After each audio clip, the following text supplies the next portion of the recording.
Ladies and gentlemen, boa tarde. Benvenuto a casa Suiza. This is the best I will do. As the head of President Switzerland, I'm very honored to welcome you here. Dear State Secretary, Excellencies, dear guests. We've been working on that, not for so long with Benjamin, but this is a pass and this is how the House Switzerland works. We want this to be one step on a longer journey that we do together. And I think it's already the COP30 teasing for the presence of Switzerland there. Very happy to team up with the Swissnex network and with all of you to see how Switzerland could contribute to the discussion. So welcome, enjoy the panel, and have a great afternoon. Test. Perfect. Thank you very much, Alexandre. Thank you for hosting us in this magnificent venue. Thank you to President Switzerland and the team here at House of Switzerland. Dear State Secretary, dear Ambassador Patriota, dear panelists, dear guests, good afternoon and welcome here to the House of Switzerland for this event, COP30 in the Amazon, Shaping Our Planetary Future.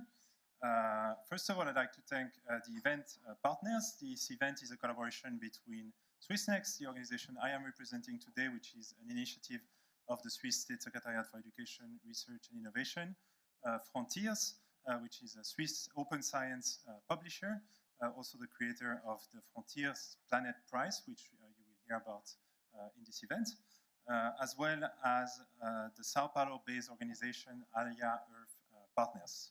You will hear from them as well. My name is Benjamin Bollmann, and I'm the new CEO of Swissnex in Brazil. I just started 2 weeks ago in Sao Paulo, after almost 10 years for Swissnex in the United States.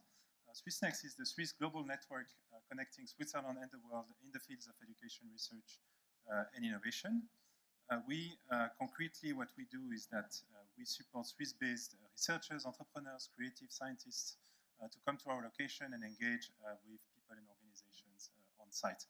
So we have a global footprint in some of the world's most dynamic innovation hotspots, from Sao Paulo to Osaka to Bangalore or Silicon Valley. You can think of Swissnex, since we are in Switzerland, a little bit as a CERN, but instead of accelerating and colliding particles like in Geneva, we accelerate and collide people and ideas in the hope that something sparks. So new projects, new ideas, new collaborations. And so it's precisely what we are doing here today. We are colliding different ideas, different perspectives on the topic of COP30. As you may know, it's a very important moment for Brazil on the global stage right now. Brazil just concluded its presidency of the G20. This year, they took over the presidency of the BRICS. And indeed, they are preparing now the COP30, which will take place in the Amazon city of Belém, in the state of Pará, in the northeast of Brazil. And so there is an incredible excitement around this 30th edition of COP. First, because it's taking place in the Amazon region, which is symbolically very important, but also because Brazil was the country where the COP process was born. It was at the Earth Summit in Rio in 1992 that the UN Framework Convention on Climate Change was created, the UNFCCC, which serves as the foundation for the COP process and all the milestones it has achieved so far, such as the Kyoto Protocol or the Paris Agreement 10 years ago. And so for the small story, when I got this job in Brazil recently, I told my family about it, and my uncle found a watch from Swatch. So it's a special edition made for the Earth Summit 1992. And it's quite interesting because it was the first Swatch without batteries, because it was more sustainable. So the first mechanical Swatch. And so I think that represents quite well the enthusiasm and the energy there was back then around the Earth Summit in Rio. And that's the kind of innovative spirit we hope to see and we hope to foster again this year at COP30 in Belém. So before beginning the event, let me outline how it's going to play out. We will start with a kickoff welcome remarks from Switzerland State Secretary for Education, Research and Innovation, Martina Hirayama. Following that, we'll hear a keynote address on COP30 from the perspective of the Brazilian government. Representing Brazil today is Ambassador Guilherme Patriota, the country permanent representative to the WTO and other economic organizations here in Geneva. After these opening remarks, we will transition to our first panel discussion. We will explore the role of science, and particularly open science, in climate action and planetary stewardship. This panel will be moderated by Vanessa Boanada-Fuchs, who is professor at the University of St. Gallen, director of the St. Gallen Institute of Management in Latin America, and also the director of the so-called Leading House Latin America in Switzerland, which is a very close partner of Swissnex in Brazil. You will hear more about the panelists once they take the stage. Next, we will have a brief intermission featuring a video presentation by Carlos Perez, a Brazilian researcher specializing in the Amazon and winner of the prestigious Frontiers Planet Prize, which I mentioned before. And our final session will be a panel discussion focusing on the roles of governance, the private sector, and philanthropy in climate action. This one will be moderated by Patricia Ellen, co-founder of Partners in Sao Paulo. Patricia is the former Secretary of Economic Development, Science, Technology and Labor for the state of Sao Paulo, and she currently collaborates very closely with the Brazilian presidency of COP. And so for the sake of time, as we have so many speakers, I'll refrain from introducing them in greater detail, but you can find all about them on the event page of this event on our website, the Swissnex website. So with that, I am delighted to invite State Secretary Irayama to take the stage to deliver her welcome remarks. State Secretary, thank you very much for being with us today.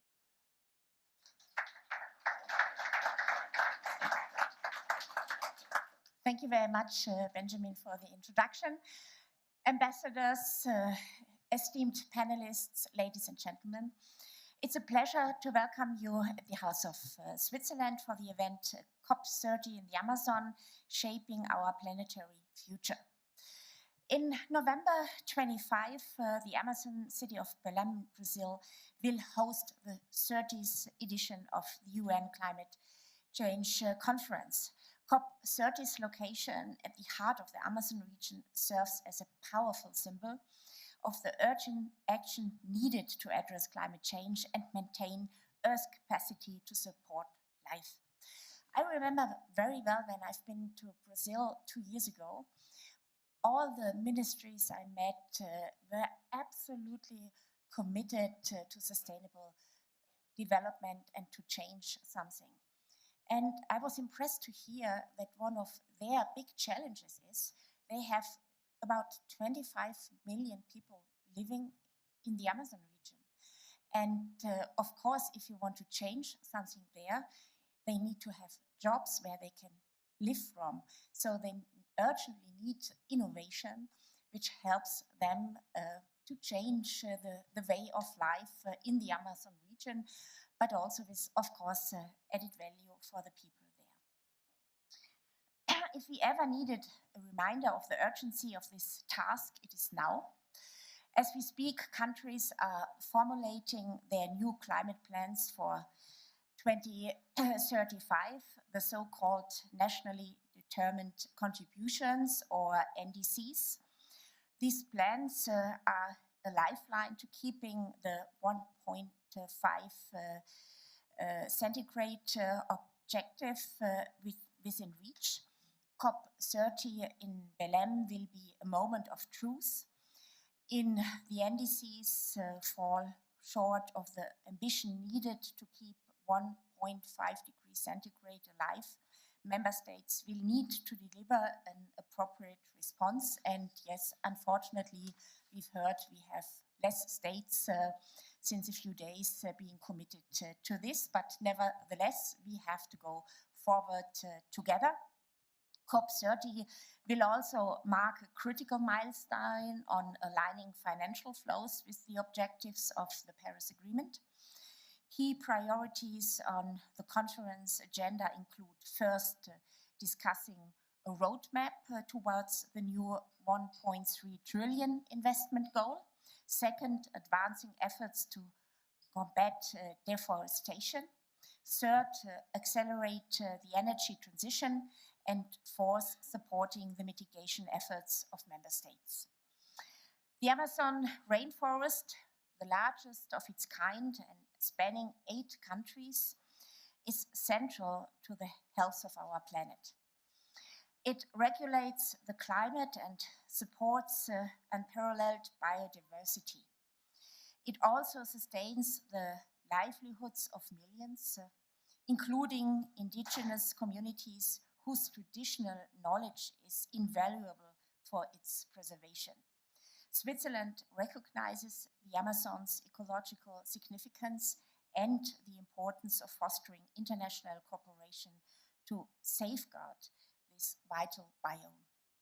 Education, research, and innovation play a key role in creating solutions for global challenges such as climate change.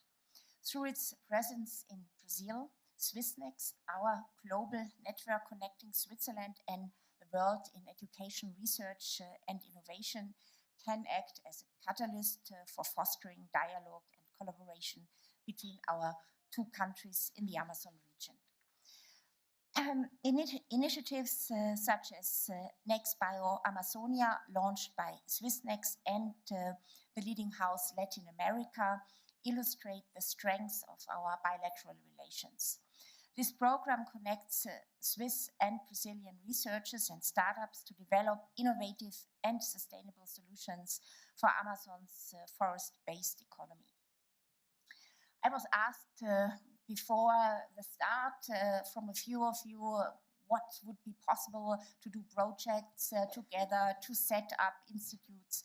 So you have our specialists here today, as well as from the Leading House, as from Swissnex, so talk to them about the possibilities, and maybe you can even develop ideas together, what you could do more together in the future.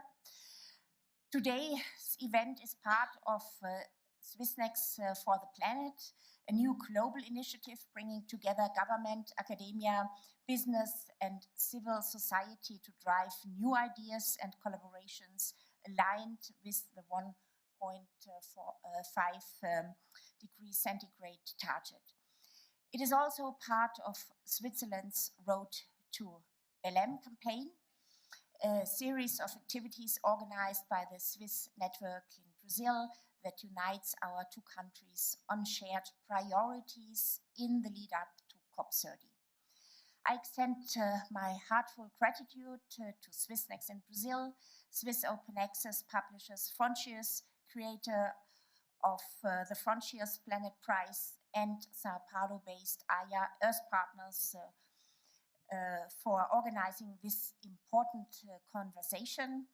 And of course, thank you to the panelists. I'm sure we will get interesting insights, and thank you to you all for your commitment, and I wish you an interesting, inspiring afternoon with a lot of ideas which you can use to go ahead together with us, together with our Brazilian partners to tackle the future. Thank you very much.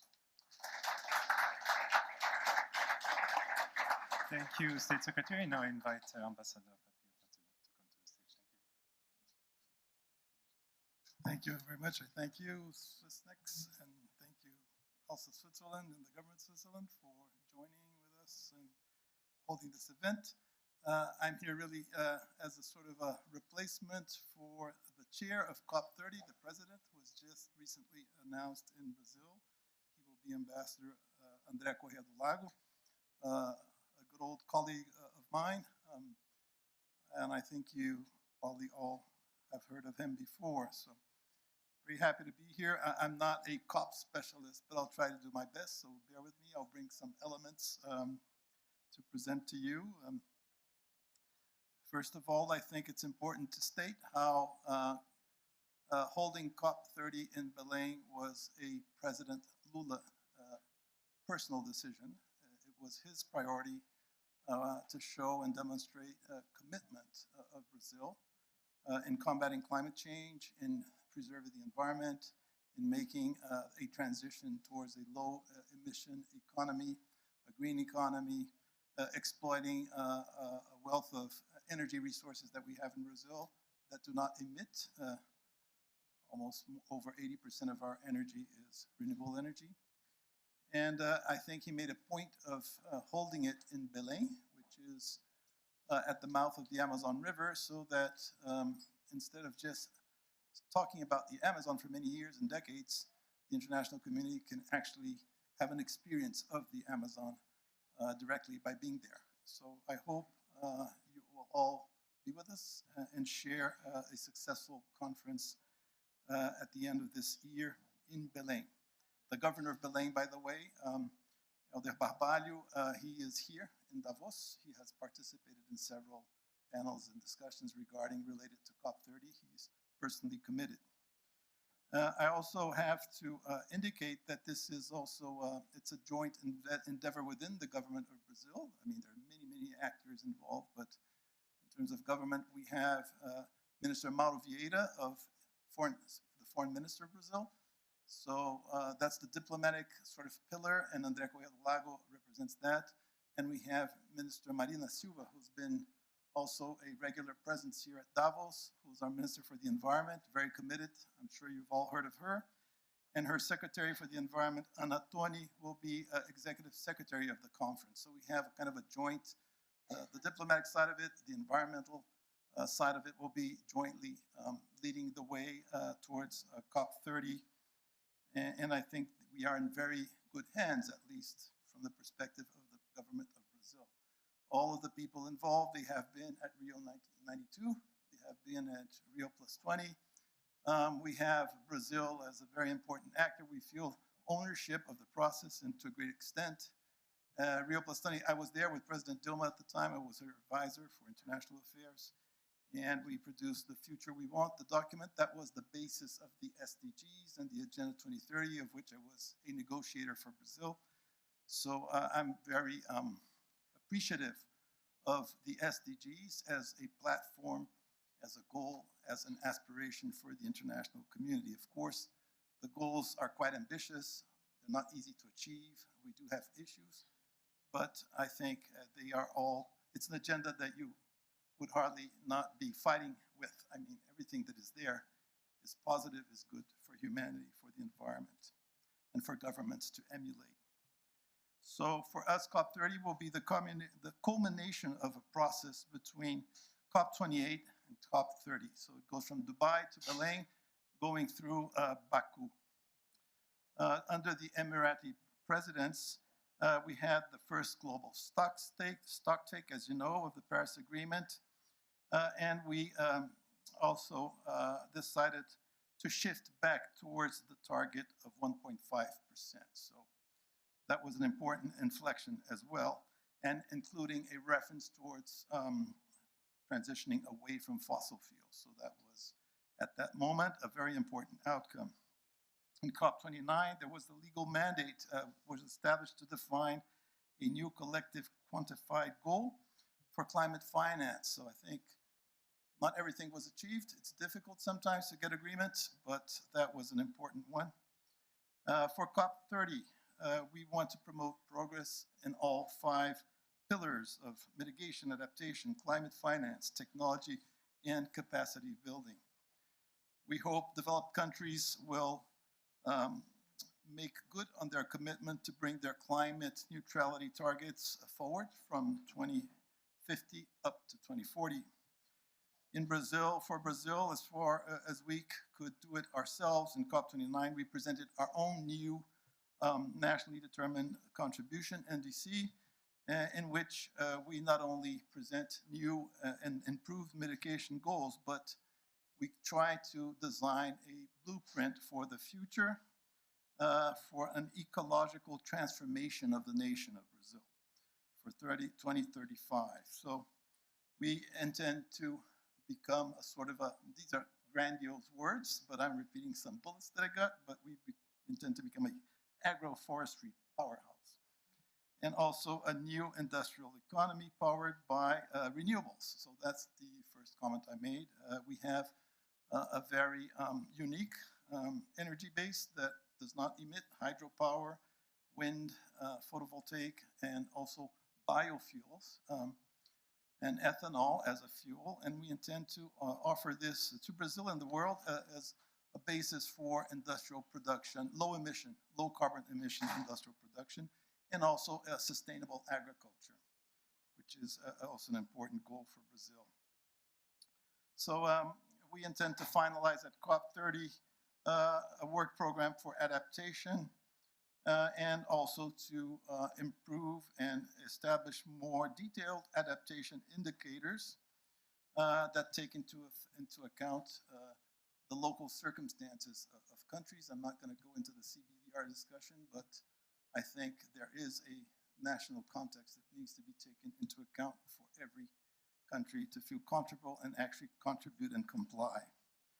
So in the G20 as well, I think it's important to make that reference. Brazil presided G20 last year, and beyond the Global Alliance Against Hunger and Poverty, which was a President Lula-driven priority for that year, we also organized and coordinated a task force on global mobilization against climate change. So even during our G20 presidency, we did not forget climate change. We did not forget the COP agenda. So for Belém, we hope we can move from negotiation to an action agenda, from negotiation towards implementation. We hope that the Paris Agreement rulebook will be finalized by then, and so that will allow us to focus on action and implementation starting at Belém, and we will do our utmost for Belém to be a successful stepping stone towards a more sustainable future. Thank you very much for your attention. Thank you very much, Ambassador Patriota. It's an honor to have you here among us today and your country's leadership in sustainability and climate. So speaking of action, without further ado, I'd like to invite Vanessa and her panelists to the stage, because I know one of the panelists has to leave early. So Vanessa, the floor is yours.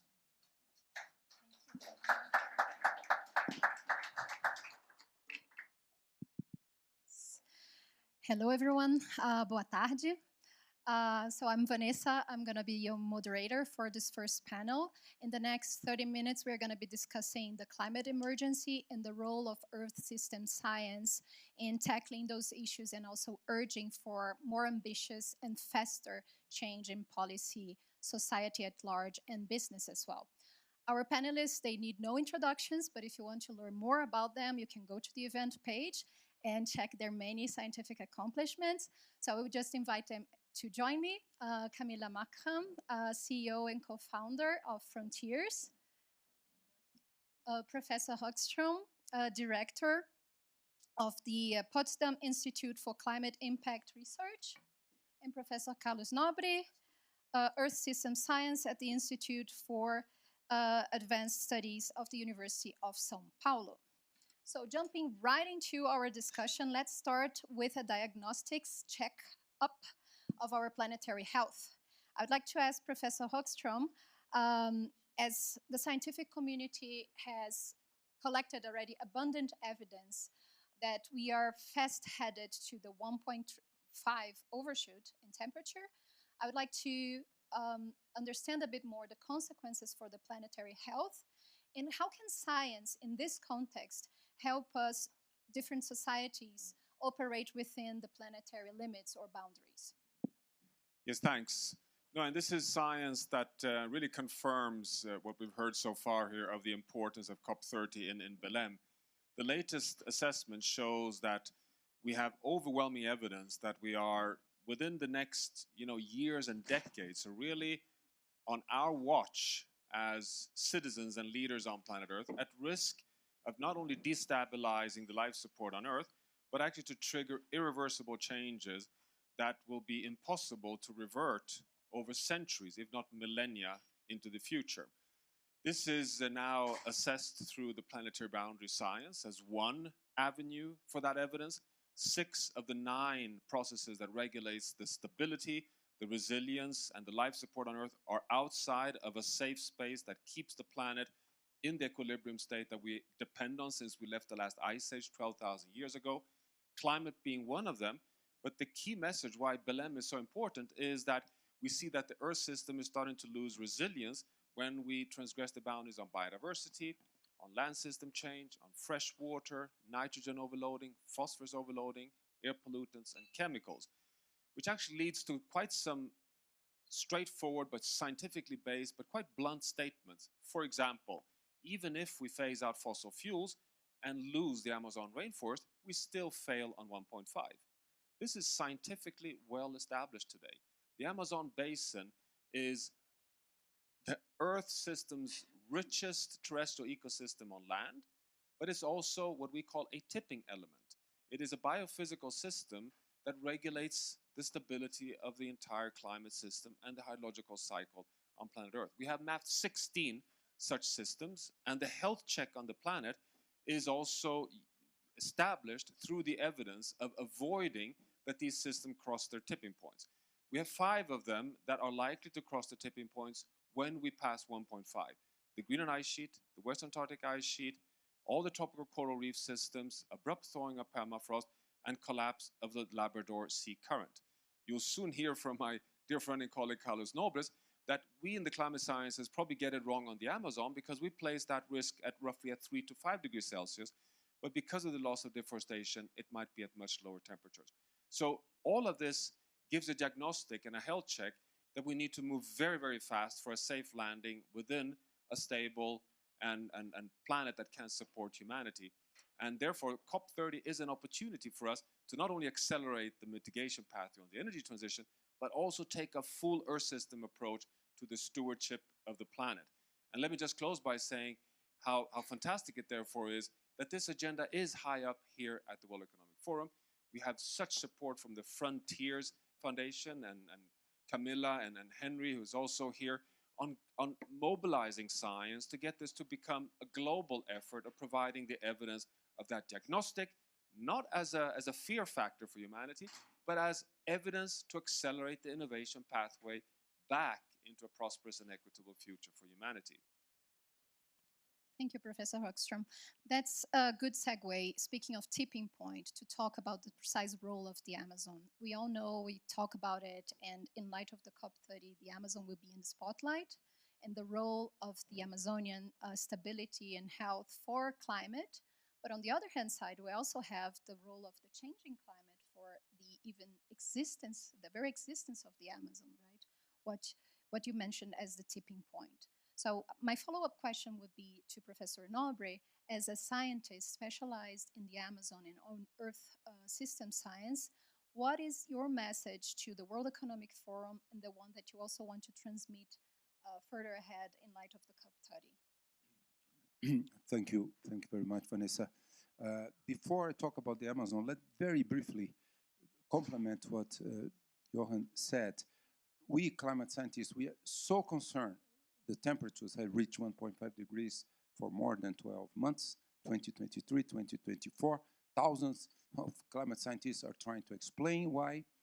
And also, there is a tremendous risk that the temperature will not go lower than 1.5 within a few years.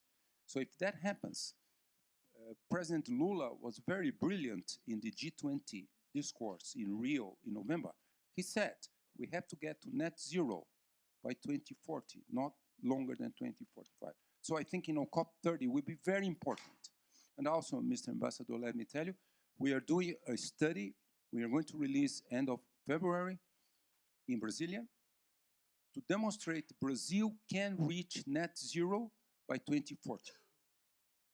Land use change emissions, renewable energy transition, and also after 2040, Brazil can remove 1 billion tons of carbon dioxide per year, the largest scale forest restoration, all Brazilian biomes, not only in the Amazon. But, now talking about the Amazon, Johan mentioned, yes, global climate change, more than 3 degrees, increase in the droughts.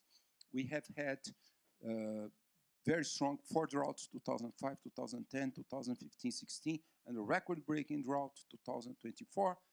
However, we also show that because of deforestation, also there's a synergistic combination of global warming, climate change, and local land use change. Why? For instance, just to give you one figure, pastures. There is close to 1 million square kilometers deforested in all over the Amazon, mostly, pastures for livestock farming.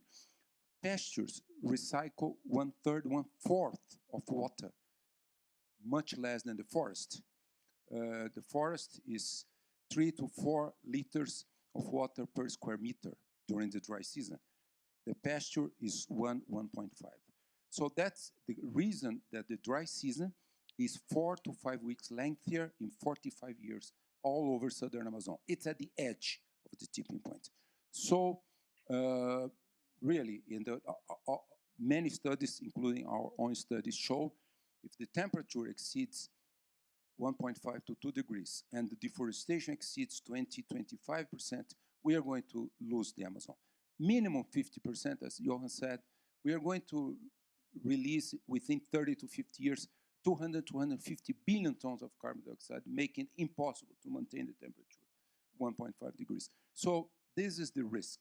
So then, just to finalize, I just want to say, also we want to create large-scale forest restoration.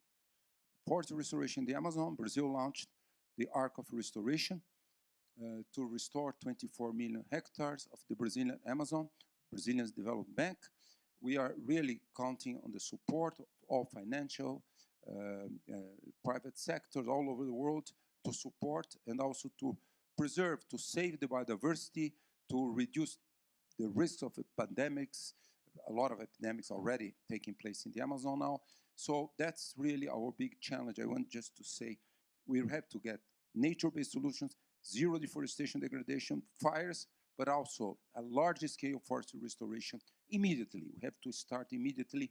And then, as I said, Brazil reaching net zero emissions by 2040, large-scale, 1 million square kilometers in the Brazil, all biomes restoration. We are going to remove more than 1 billion tons of carbon dioxide per year.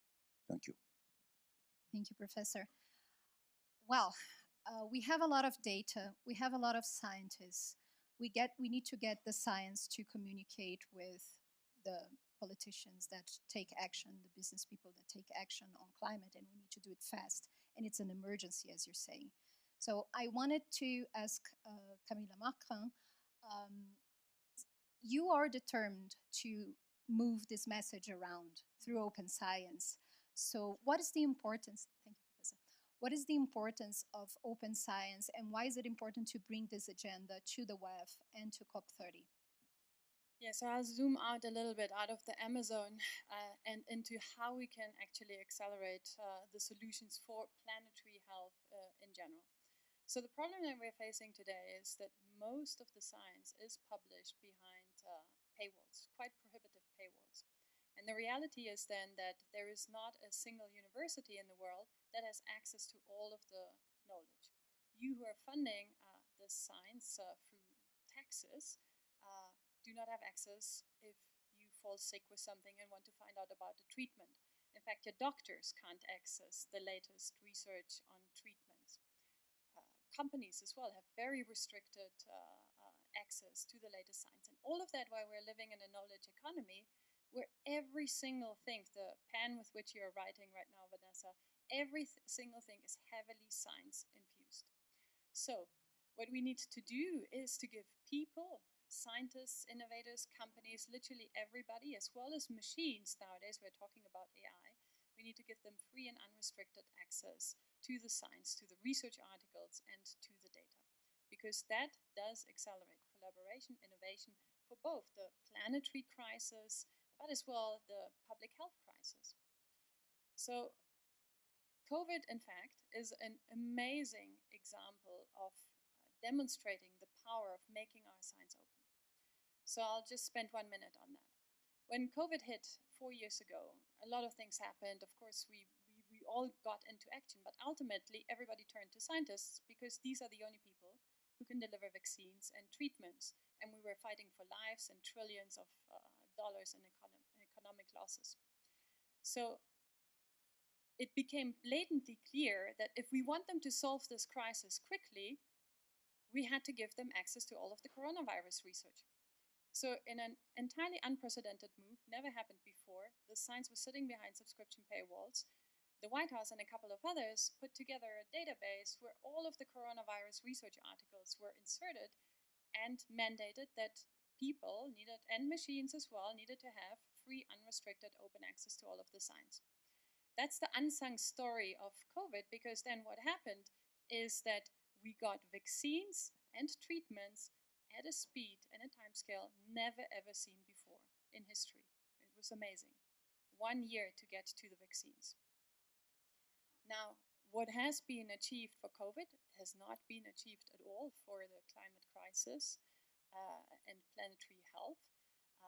Climate research is behind paywalls to a large extent, but as well all the basic sciences that give us solar energy, wind, hydro, nuclear, etc., chemistry, material science, physics, biology, all of this is behind paywalls to a large, large extent. So if we had all the time in the world to come up with the innovations and the solutions for the planetary crisis, for climate change, no problem. There's lots of innovations, lots of innovation is actually happening, but we're on a very short time scale here. It's a ticking time bomb, right? 5 years to half the carbon emissions, 25 years to get to net zero carbon emissions. So we have absolutely no time to lose. And what we really need to do is to open up our science. Funders recognize this. There's more and more open access mandates. That's the reason why we started Frontiers. It's successful, it's great, but it really is not enough. So what we need to do is to get the governments to realize that they have to put this as an official mandate to combat climate change.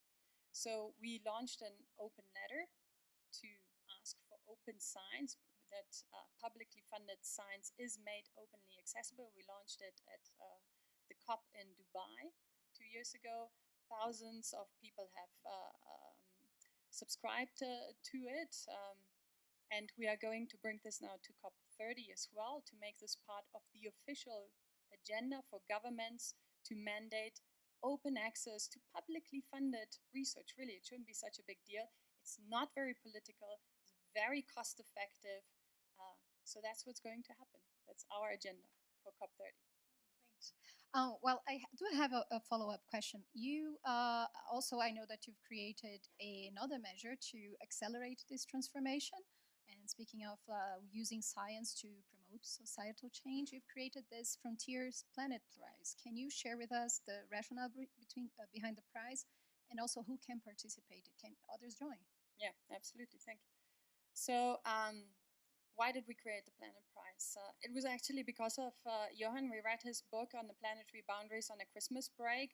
And to my knowledge, it's the most comprehensive framework that exists, bringing together the boundaries, the tipping points, and the 9 life support systems. Very concrete measures. But above all, it brings together as well the consensus within the scientific communities, what these quantifiable thresholds actually are. And with the Planet Prize, we want to accelerate, to speed up the consensus within the scientific community on what needs to be done. Because the faster we reach this type of consensus, the faster governments can then legislate, and the faster businesses then gain as well trust and confidence to invest in these types of innovations. So with the Planet Prize, so historically, it's taking very long to reach consensus, and you're probably all aware of that. But 1.5 degrees Celsius was about 30 years to reach the consensus, but once it was agreed on in the Paris Agreement, everybody started mobilizing behind the 1.5 degrees climate threshold. With the Planet Prize, we want to shrink this consensus timeline from 10 to 30 years to 1 to 2 years. And with that, really kick over those innovations that come out of labs. And there's so many of them. There's 10 million researchers out there. So we have a huge workforce, and they actually do have quite a lot of funding. So there's a lot of innovations coming out. But there's so many. Which one is the one that we should all be focusing on? So that's the goal that we want to achieve. Kick it over out of the lab to policymakers and to businesses on a much faster timescale. Their process that we have created is a very rigorous one that involves a lot of players or the key players in the scientific ecosystem. Universities, in a first step, nominate the latest research studies on planetary health, climate, but as well biodiversity in the Amazonas. And we will hear from Carlos Perez in a couple of minutes about his solutions and innovations for the Amazonas. They nominate the best innovations from their universities. This goes to the national science academies. They choose amongst at the national level. So we do want to stimulate the spirit of mobilization, but as well competition, Olympic-style competition. Well, who's the best scientist at this university in this country?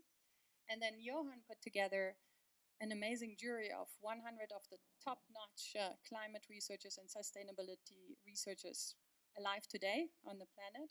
And they select amongst these national nominees the 3 international winners, and they each take home a $1 million prize to further their research, but as well to create these connections with governments and potentially with business investors. So it's starting to work. We welcome more people to join in, because 3 million that we bring together is just, we're very well aware of this, just a drop on a hot stone. The more people can join, the better it is. What we do have is a very rigorous mechanism on how to reach this consensus of what the best innovations are today on the planet. Thank you for the creation of this prize.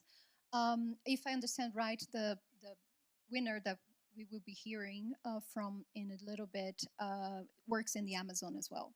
So maybe to go full circle, let's go back to the Amazon.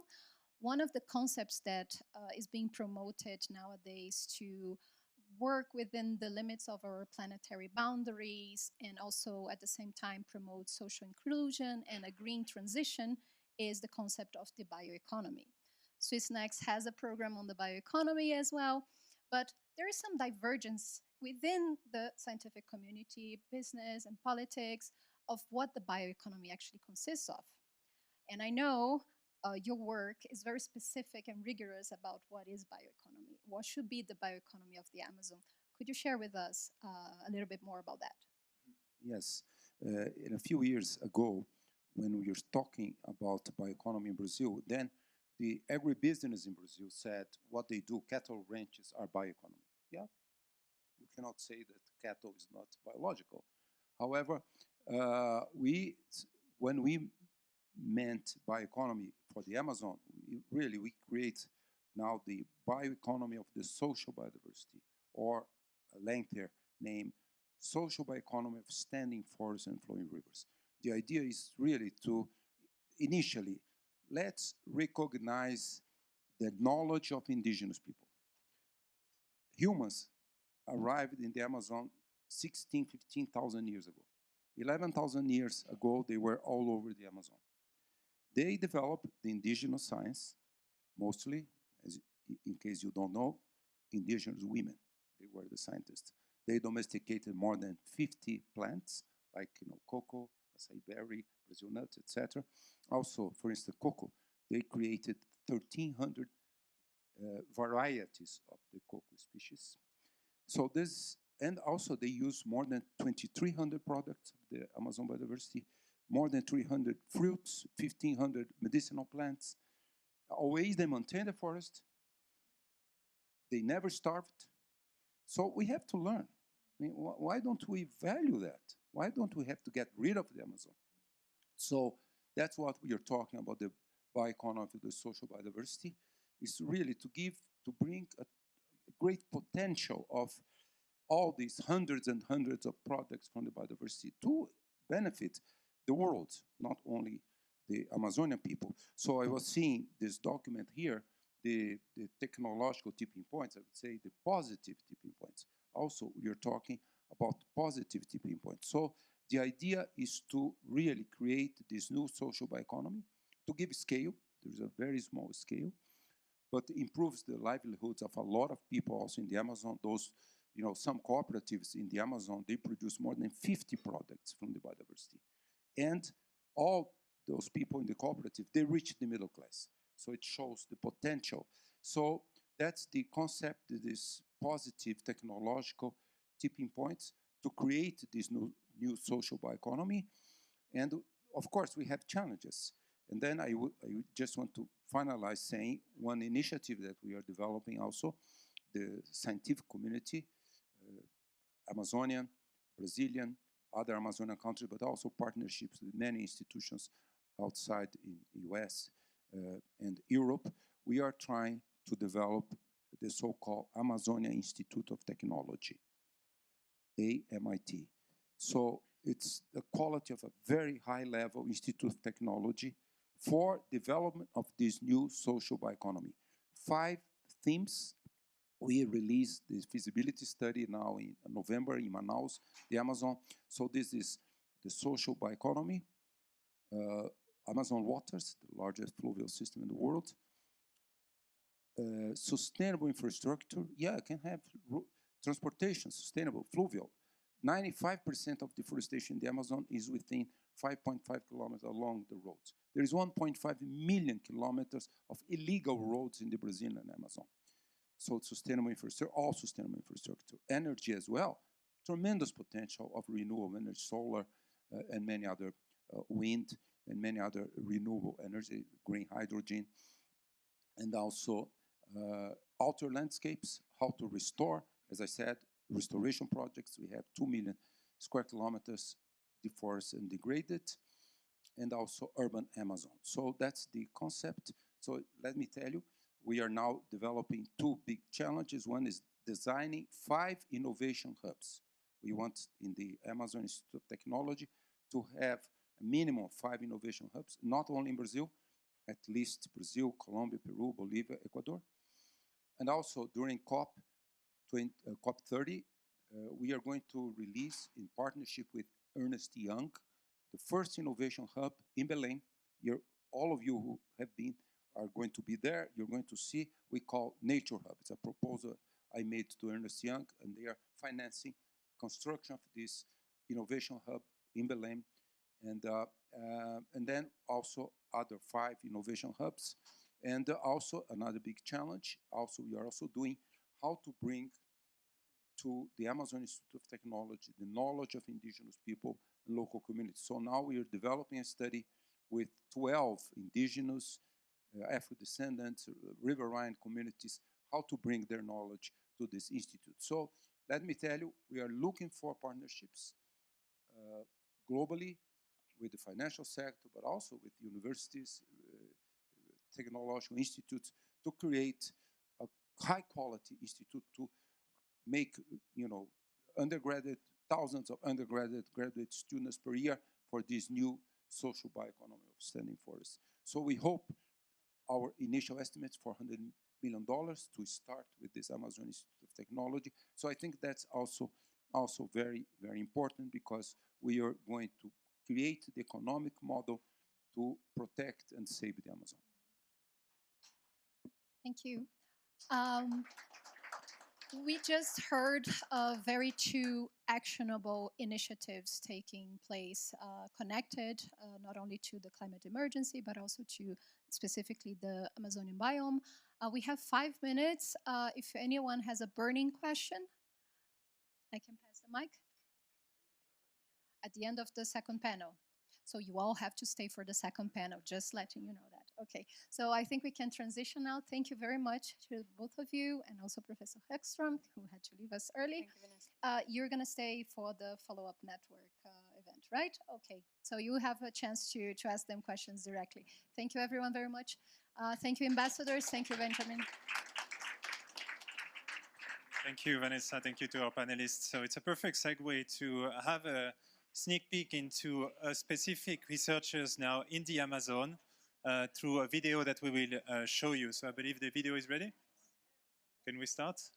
Great. So it's Carlos Perez, a winner of the Frontier Planet Prize and professor at the University of East Anglia in the UK.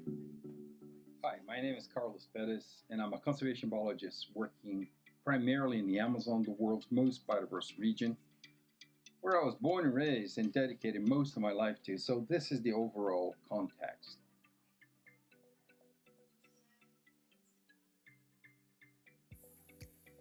There's a wide range of questions that we as a group would like to answer in terms of what biodiversity we want to protect, where exactly that biodiversity should be protected, and how best to protect that biodiversity by incorporating the legitimate guardians looking after these ecosystems. There are many fundamental conservation science and applied ecology questions we want to answer. For example, what is the geographic complementarity of Amazonian forest biodiversity? And what are the geographic biodiversity conservation priorities in terms of either creating new protected areas or implementing existing protected areas on paper? To address that, we've launched the Amazon Biodiversity and Carbon Expeditions, the so-called ABC expeditions, which aim to do just that by surveying up to 20 groups of plants, vertebrates, and invertebrates in many poorly known remote corners of the Amazon.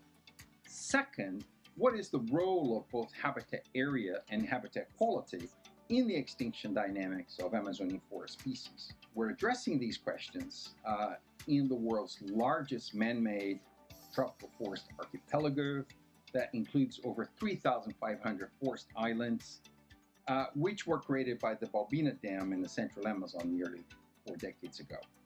With Instituto Juruá, our nonprofit conservation organization, we're also pursuing a whole range of both applied and fundamental research questions that range all the way from the biology and natural history of culturally important species to what are the value-added benefits of local community-based resource management, which includes how much additional upland and floodplain forest area they effectively protect, in addition to the actual sites where they manage resources for either subsistence or sustainable income.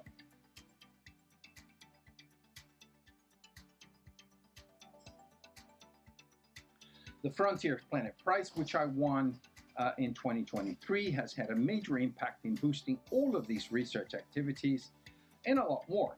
And we're also setting up a very nice field station, a private landholding, purchased by Instituto Juruá that includes both seasonally flooded and upland forests, which will hopefully become a solid biological reserve well into the future, and thereby filling an important conservation gap in the central Juruá Basin. A range of research and training opportunities will also take place at this site as we continue to build capacity in a number of areas. And we recently documented, for example, that something like 12 million hectares of floodplain forests are being protected in the state of Amazonas alone as a result of community-based Arapaima fisheries management. And this is both more effective and cheaper than the upkeep of protected areas managed by governments. This is just the start of hopefully many good things to come, and we're hoping to leave a legacy and pass down the baton to new generations of local leaders and conservationists who will hopefully carry this mission forward.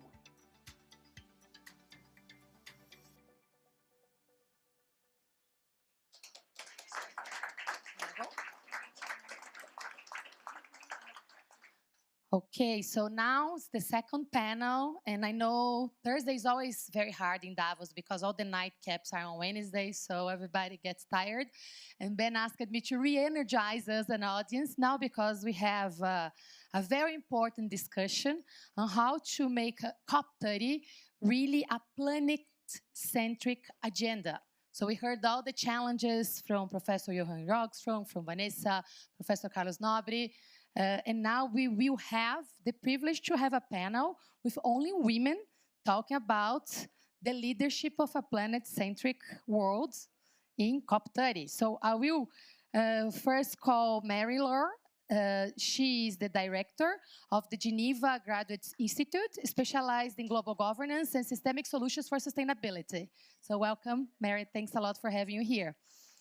Our second panelist is Sandrine Dixon de Cleve, Honorary President of the Club of Rome, is a global advocate for climate justice and green economies. Thank you, Sandrine, for being here with us. And Renata Piazon, Director General of the Arapiaú Institute, co-leads initiatives like the Amazon Consultation and advises Brazil's presidents on sustainable development. So thank you, Renata, for being here with us. If you want to come closer, you can come closer with your chairs as well, because we are so far away from you. It's easier to get tired. There are a little bit more chairs on the corners. There are a few chairs there for those who walked a lot in Davos. I hope nobody had the accidents like I fell yesterday here, so need to be careful. In Brazil, we don't have that much snow, so I'm still learning to walk here. So let's get started. We have a few rounds of questions, and after that, Ben suggested that we could have more of an interactive discussion. So I'll try to be brief so that we can have this chance to have really a good discussion with everybody who is here as well. So to get us started, all of you have deep experience on sustainability, on economic development, and systemic solutions. We have COP30 now.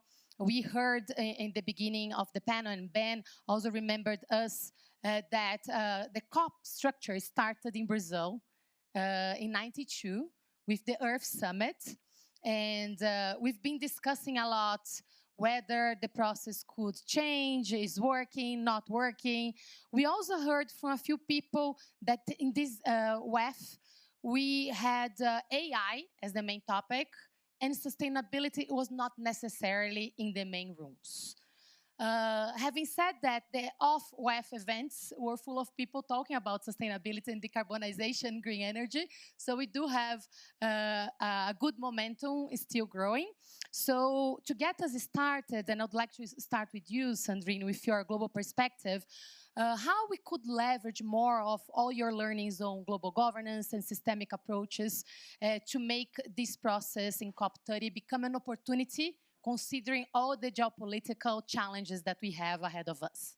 Thank you so much. And thank you to the House of Switzerland and also to the incredible forward-thinking Frontiers research funding that is going forward, because I also have the pleasure of supporting Frontiers as well. And what I want to bring forward is a few thoughts. The first is we have to remember that actually Rio and the Sustainability Conference came 20 years after 1972, when we actually released the Limits to Growth at the Club of Rome. And the Limits to Growth already put forward the scenarios that demonstrated that in the 2020s we would hit social and environmental tipping points. And I want to make that point because since then, when we actually republished some of the data and decided to think through what were the core shifts in the 21st century that we needed to make, we saw very similar outcomes. In fact, Johan Rockström and myself and other economists and scientists published Earth for All, a survival guide for humanity. And what that says, and this is why Brazil is so important in COP30, it says that we will not hit that operating space of the planetary boundaries unless we address inequality, in particular the existence of growing inequality and poverty. And so that came out of our most recent data.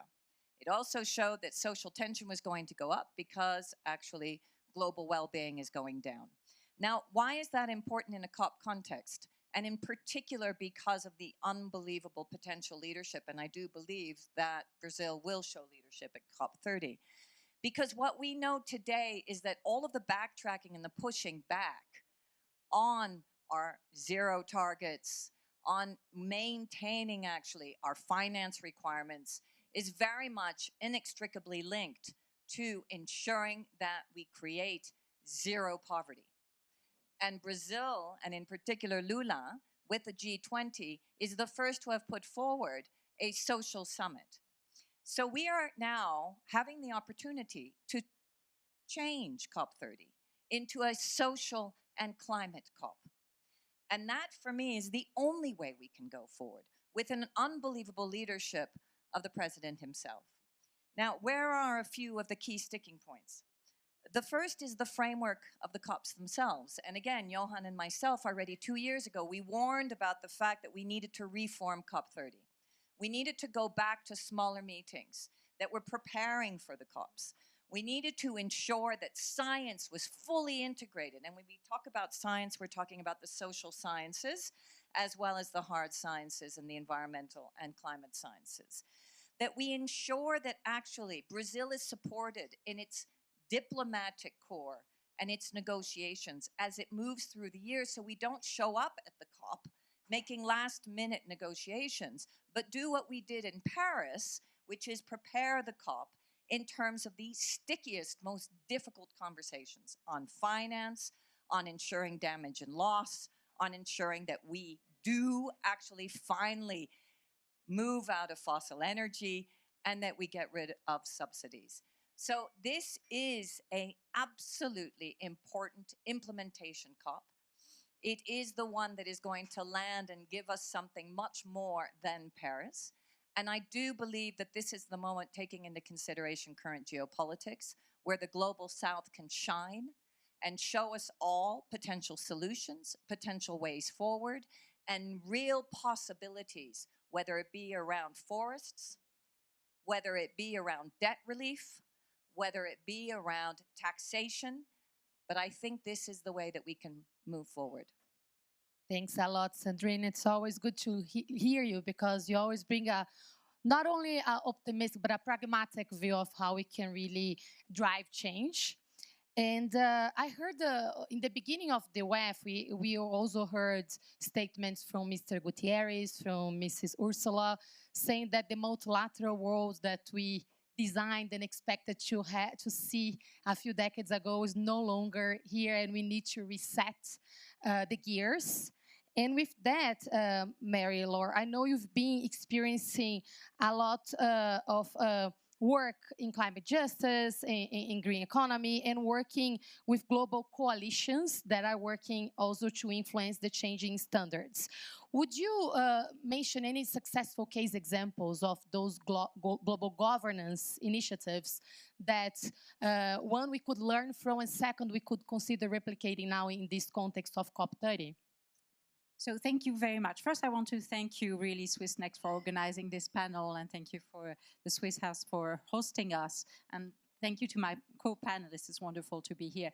Before I get to that, I think I really want to reinforce what was just said, because I was really along exactly the same line, insisting on the importance of this particular COP because of its double symbolic dimension. Yes, you know, we started 92 in Rio. So now we are going back to Brazil, and we are going to Belém, which, you know, is, as was said, I don't need to repeat why it's symbolic and why it is important. Maybe a third reason why it's symbolic, because as you said, I think, Kristen, it's really, I think that in the current geopolitical context, we're going to need a responsible leadership, political and economic. It's not going to come from the US. It's not maybe going to come from Europe, unfortunately, so it has to come from somewhere else. And that's really a very important moment that I think we all, it's a bit the last chance too. I agree very much with that. The other thing on which I really wanted to insist before I go into more towards your question is really this notion of, you know, what we need to do with this COP is finally really go all the way towards integrative and systemic thinking, which is very similar to what has been said also by Professor Nobre and by you, in the sense that we have to understand that the planetary environmental crisis that, you know, we've been talking about ever since the beginning of this session are also, they are entangled with each other, but they're also entangled with human, you know, crises and impacts, and inequalities is one of the dimensions, obviously, but health is another one, education is another one, access to food is another one, and also connected to political and geopolitical and social, you know, crises that we are looking at all around us, migrations, the return of wars, some of which are connected to those crises, economic disruptions that have an impact on, you know, on families and on the capacity of families to project themselves and project the new generation, so connected with obviously inequalities and increasing inequalities. Some of the consequences of that are social violence, and as we see all over, you know, us, all around us, the return of nationalist authoritarianism that is obviously not disconnected from that. So I think this is really very important to understand that we really are reaching a time when we do have, in such places as the COPs, to have this type of systemic and complexity thinking. This calls for new generations of education institutions. This is what we try to do at the Institute, but I won't go into that. I can go towards that in the discussion. But this also goes towards acknowledging. You know, it looks like a kind of ball of wool that is all tangled. But the reality is that there's an end to that ball of wood, which is really the starting point that we need to acknowledge. And the starting point that we need to acknowledge is the detrimental impact of our socio-economic paradigm. This was said by Professor Nobre before, which we can define in a few words as extractivist, as consumerist, as waste generating, as inequality producing. And this is where if we are really serious about the planet, if you're serious about the planet, that includes us, and by the fact that, yes, lo and behold, we are not going to Mars, or not yet. We really, that's where we have to start, and we have to be serious about that. And there's obviously a lot of forces going against this affirmation, but I think COP30 has to make that that affirmation in a bold sense. Actually, I'm going to underscore one global initiative, which I found, I've followed since it was created a few months ago, and which I found also very, very interesting. There are many, but this one I find interesting because we should not forget that the narrative dimension is a very important part of success or failure in the coming years. Whether or not we're winning the narrative war is going to be important. So I want to note the Global Initiative for Information Integrity on Climate Change. That is a joint partnership that was launched at the end of the G20 in Brazil. Joint partnership between Brazil, the UN, and UNESCO at the beginning, with a number of countries that have joining, and a number of international organizations are in the process of joining, like the World Meteorological Organization. Many NGOs are joining in, and the objective of that initiative is research and action-oriented projects to mobilize multiple stakeholders against climate-related disinformation and to promote access to reliable information on those critical issues. So very important advocacy and narrative building coalitions. We shouldn't forget them. We obviously shouldn't forget either the more financially based coalitions or the more business-oriented based coalition that go towards the type of socio-bioeconomy models in the broad sense of the term that was mentioned by Professor Nobre before. But I think I want to insist on this dimension of the narrative, because what we see in the US right now is a clear case that we've lost, at least for now, in that country, the narrative war. Thanks a lot, Marilo. And both of you mentioned the challenge that we have with inequality. Also, Sandrine, you pointed out the importance to bring the people to the center of the debate at COP, and also the Global South really as protagonist of the solutions. Renat, you've been working quite a lot with the Amazon, through the Amazon consultation, many other initiatives. How can we bring the voices of the Amazon, especially indigenous and local communities, to the discussion tables in the COP30 agenda? Thank you. Is it working? Yeah. Thank you so much, Swissnex, for the invitation in the House of Swiss, and also for you, Patricia, and for Aya, for always making sure that we'll have a panel of women's. That happens a lot when we have Patricia in the same panel. That's really interesting. I'm Renata. I'm the Director General of Arapiaú. Arapiaú is a Brazilian philanthropy, and we mainly support climate initiatives on bioeconomy. And the way that we do that is by a systemic approach. So we have been articulating, because philanthropy won't solve that alone, right? So we need a lot of collaboration. So we have been articulating different initiatives with the private sector, civil society, philanthropy, and government. And so I thought it was really interesting that systemic approach appeared in all the speeches until now. And we have been incubating networks, and I really want to talk about the Amazon consultation because it's one of the most recent networks we have incubated, and it has now more than 700 leaders together united to think about new ways of development of the Amazon region. And the Amazon consultation inaugurated a concept that is called an integrated approach for the development of the Amazon region, which is basically putting people at the center of each and every decision that we make and using the head of philanthropy. Sometimes that's really hard, right?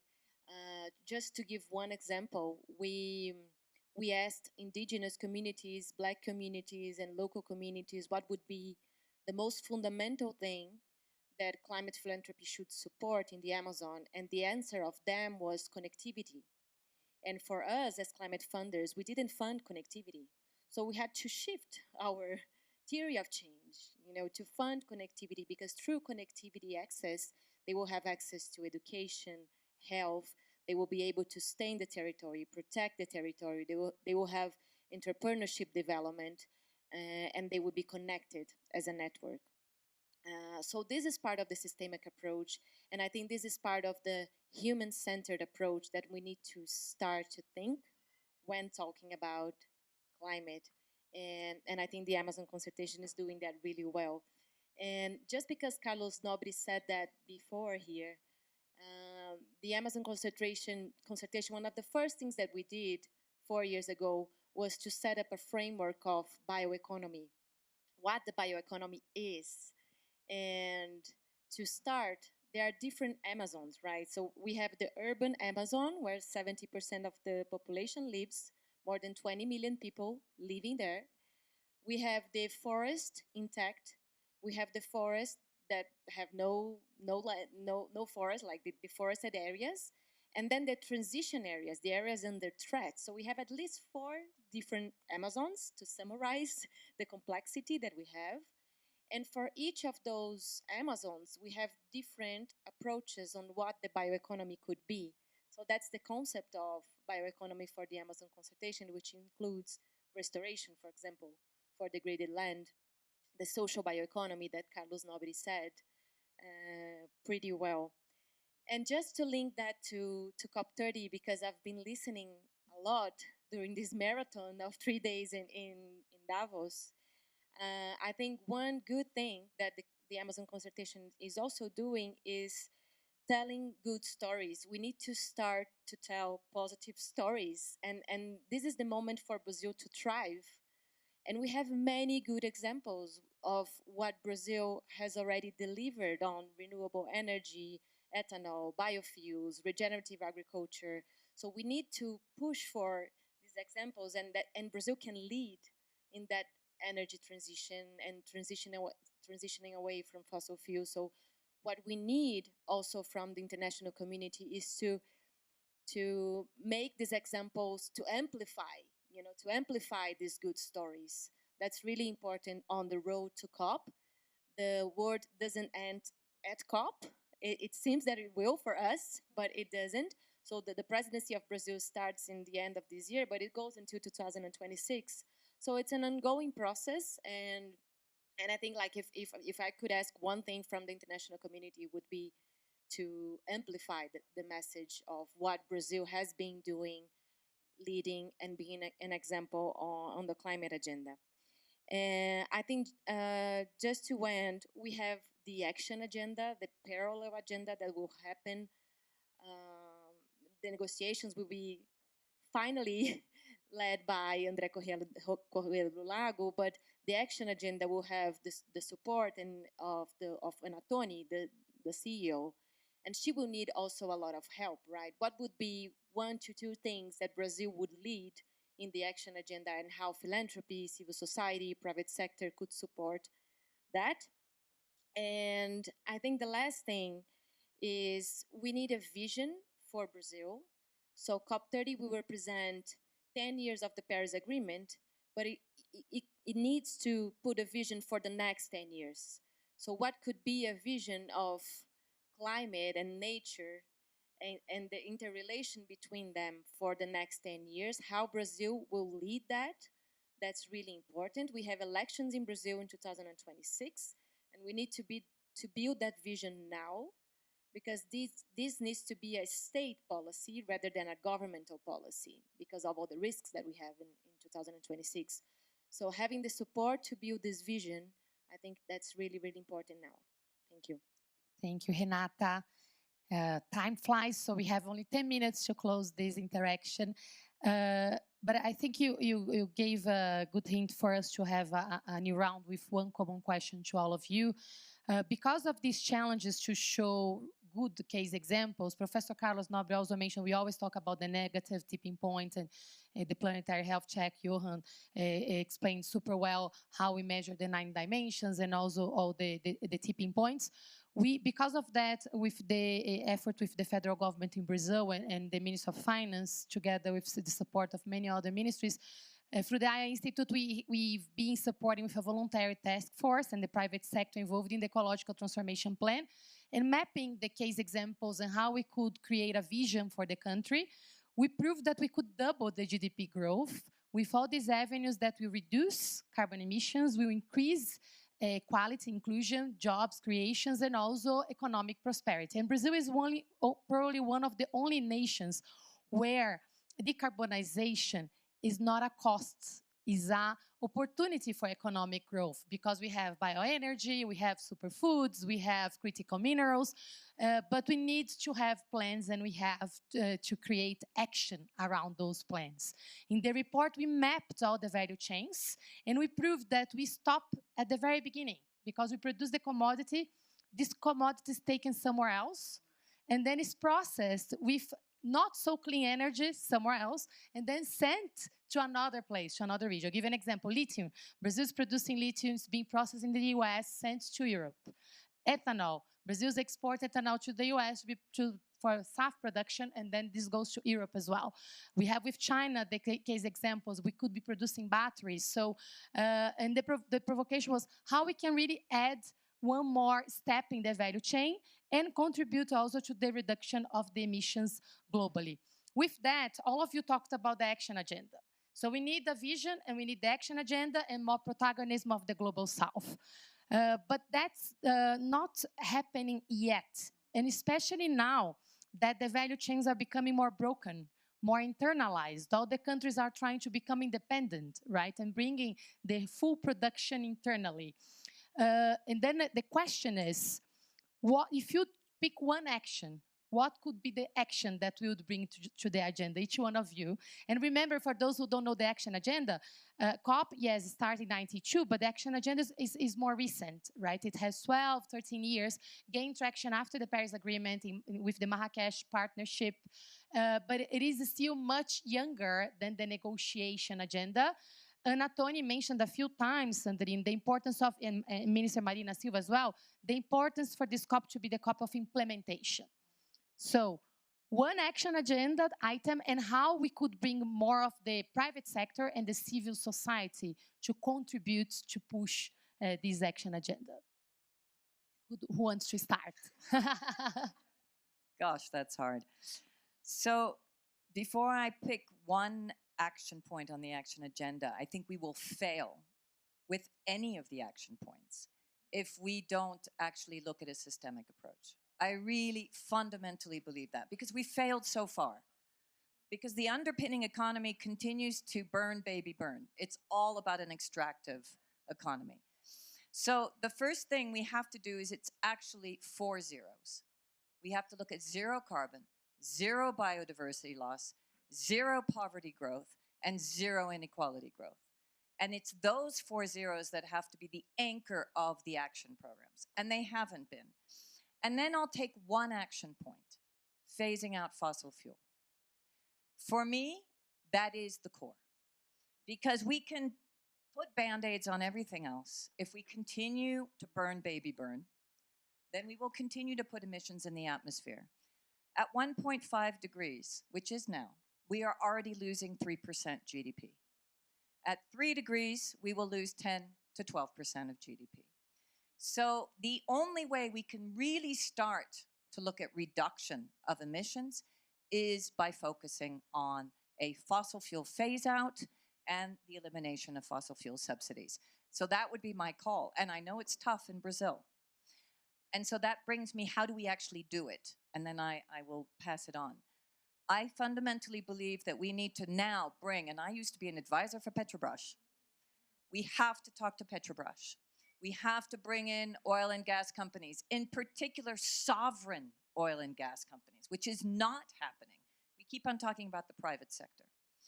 We have to then start a concerted effort to tax windfall profits right now, because it'll take a time in order to totally phase out. So in the meantime, we've got to tax those profits. Does anybody know how much the profits are per day of oil and gas companies? 2.8 billion, okay? That means get the perversities out of the market that we have right now. We have plenty of capital. Tax those profits and put that into a just transition fund that starts to work with oil and gas companies to ensure that we actually start to pull out of oil and gas. But we're going to have to hold them accountable. But that means bringing business, oil and gas, governments together for a really deep, difficult conversation around getting rid of oil and gas and fossil energy. Thank you, Sandrine. Very bold action item here for us to think about. Mary, do you want to go next? I can go next. I was going to say exactly the same thing as Sandrine. So, at the same time, I would caution us against the unlikelihood of what has just been said, And that's what actually holds me back, because I totally agree with you that this is where we have to start. I totally agree with you. This is what was my last point actually in my presentation, on the need to not focus on each single action point, but to really think systemically. And this is really for me where we failed. That's one of the things where we failed, and that's one of the things that we have a good excuse all through these years, because we've tried this and we've tried that, but we are still not actually addressing the problem in its systemic dimension. So this is really, for me, a very important dimension of the coming years, if we're serious about that. And for that, I think education is really, again, very important. So, but I agree with you that if we have to pick one, it's certainly, the reduction of fossil fuel, the disparity of fossil fuel from our system, our economic system. But I don't believe that that's going to happen. Yeah. So I really don't believe that this is going to happen in the current context. So maybe another one, which has the legitimacy of Brazil right now, would be poverty. That, maybe pushing this, because it goes, from this systemic perspective, it does go with it. So maybe entering the problem from the poverty angle, where Brazil really has already a strong leadership and legitimacy dimension, could be maybe more effective. But sorry, it's a bit not so bold and not so. It's a bit more realist. Ending poverty is pretty bold. I think both of them are very bold. Renata, I don't can be bolder if you want. I don't think I have any additional brilliant thing to say after you both, but I would choose for sure ending emissions from fossil fuels, but I think that's not going to happen. So I think the second one would be ending hunger, because I think this is a very political agenda for Lula. It has been since forever, and it connects to food systems, it connects to regenerative agriculture, it connects to restoration, and I think Brazil really can lead on that with forests. And yeah, it's not going to be the COP of the forest, but it's the COP in the forest, and we can't forget that. And it's the major source of emissions in Brazil. So I think hunger, like fighting hunger, which connects to poverty, of course, I think it would be something bold to choose. Patricia, can I just ask one final quick thing? First of all, I want to commend Brazil already, and I want to commend the two of you. And I want to commend the incredible Brazilian women and men that I've met in Davos just this week, talking about how we can make COP30 different. And I think what we've said in several of our meetings is this is about a community of change. So we have to get better at having those difficult conversations and supporting you Part of that comes from this program of work, which I'm hoping that we can do together, which is to put forward system dynamic modeling and bring in the social and environmental tensions, because you said we need to show the good stories of Brazil. And so to highlight, what does an alternative future for Brazil look like? What are the scenarios of that alternative future? And then backtrack in terms of what does that mean in terms of policy? What does that mean in terms of economic, financial, social shifts within the Brazilian economy, but also some of the local economies, and then outside within the region itself? Thanks a lot for that, Sandrine. And I believe if we just say what we believe is going to happen, nothing else is going to happen. And the point on fossil fuels, I see that we get pessimistic, but the point is a transition away. So we need to design the transition. We need to define how long this is going to take. And if we start avoiding all the difficult conversations, we will not have any of the difficult conversations. COP started in Brazil, so we have a chance and the right to have the difficult conversations, at least create the environment for those conversations to happen. Brazil is one of the only big nations today that have good diplomatic relations with every single region in the world. So if we don't do that, who's going to do that, right? Another topic that I saw many people discussing is, doesn't make sense to have 3 COPs. But we cannot talk about that. It's not going to happen any change anytime soon. But again, difficult conversations should not be hidden. We need to have them. So we are a diplomatic country. We are open to discuss whether we will get to a final conclusion or not. It's a different step or a different goal, I would say. But creating this trust container for us to have these conversations in a fragmented world is very urgent. And that's why, again, I'm very inspired to have these 3 women here asking us, pushing us to think in a bolder way. And Ben, I'd like to thank you, Swissnex and the House of Switzerland, because we've been partners for a year and a half now. And every time I see you engaging, being here, being the New York Climate Week, being in Brazil, you've been super inspirational and also humble and opening the house for us to have all these discussions. I'm very happy that you're going to be the CEO of Swissnex in Brazil. And I hope we can have another space like this replicated in COP30 as well. So thanks a lot, and thank you again for being so inspirational. Thank you, Patricia, and thank you to all our amazing